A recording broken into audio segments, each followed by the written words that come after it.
नमस्कार, आप सभी का स्वागत है। इंडिया पब्लिक खबर देख रहे हैं आप। मैं हूं आपके साथ गौरी। ऑपरेशन सिंदूर के बाद पाकिस्तान की हालत बद से बदतर होती जा रही है।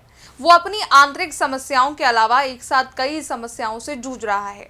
इसराइल ने फिलिस्तीन में आतंकी संगठन हमास के ठिकाने गाजा पट्टी को तबाह किया, लेकिन भारत को पाकिस्तान को पूरी तरह से तबाह करने की जरूरत नहीं पड़ी।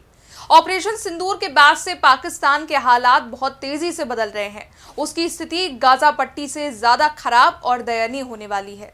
भारत द्वारा पाकिस्तान के खिलाफ की गई सैन्य, कूटनीतिक, व्यापारिक और द्विपक्षीय कार्रवाई के बाद वो अपने ही द्वारा बुने गए जाल में उलझ गया है। इसका त्वरित प्रभाव भी दिखने लगा है और उसने भारत के जल शक्ति मंत्रालय से सिंधु जल संधि पुनः बहाल करने की गुहार भी लगा दी है।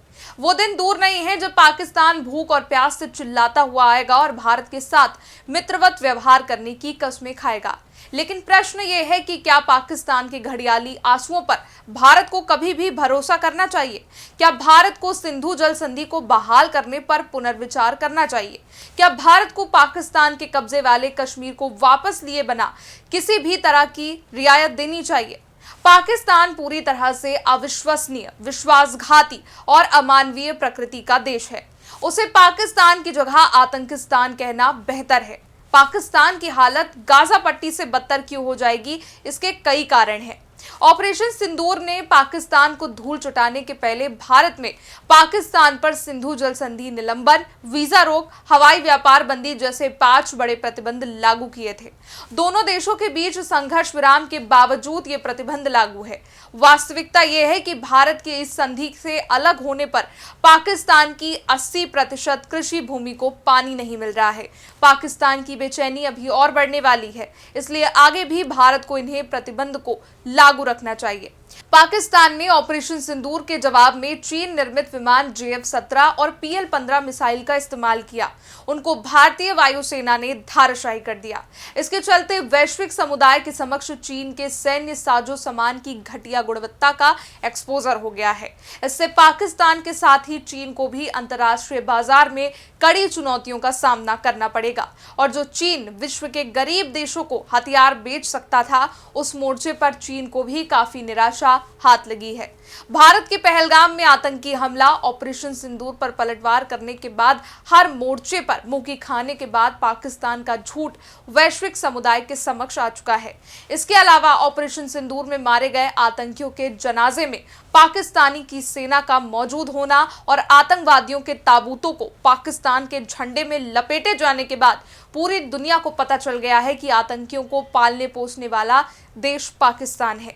दूसरा, पाकिस्तान ने एक और झूठ का प्रचार किया कि भारत ने अफगानिस्तान को निशाना बनाकर मिसाइलें दागी, लेकिन इस मामले में खुद अफगानिस्तान ने ही पाकिस्तान को झूठा साबित कर दिया।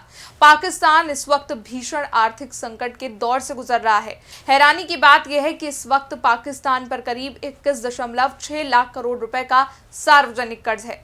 ये पाकिस्तान की कुल GDP का 67% है।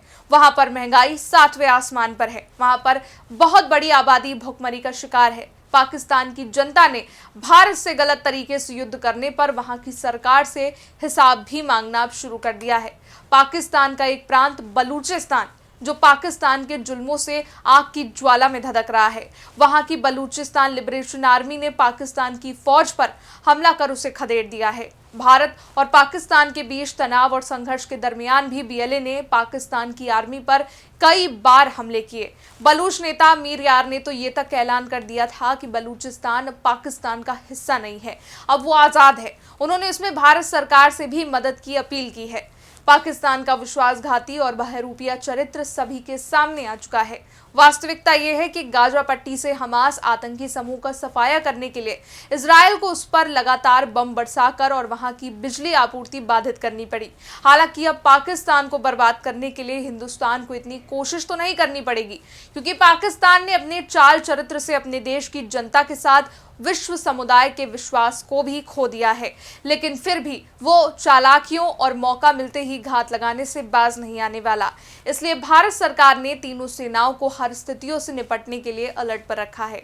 आज कश्मीर में सुरक्षा के मद्देनजर हाई लेवल मीटिंग हो रही है, क्योंकि भारत की सेनाओं ने अब धोखेबाज पाकिस्तान की किसी भी बात पर भरोसा करना छोड़ दिया है।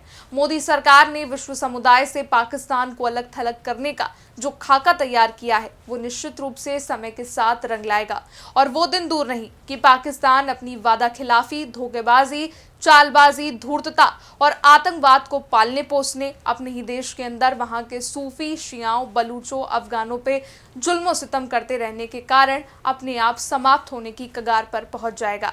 इस रिपोर्ट में बस इतना ही। देश दुनिया से जुड़ी तमाम बड़ी खबरों को जानने के लिए देखते रहिए आप इंडिया पब्लिक खबर।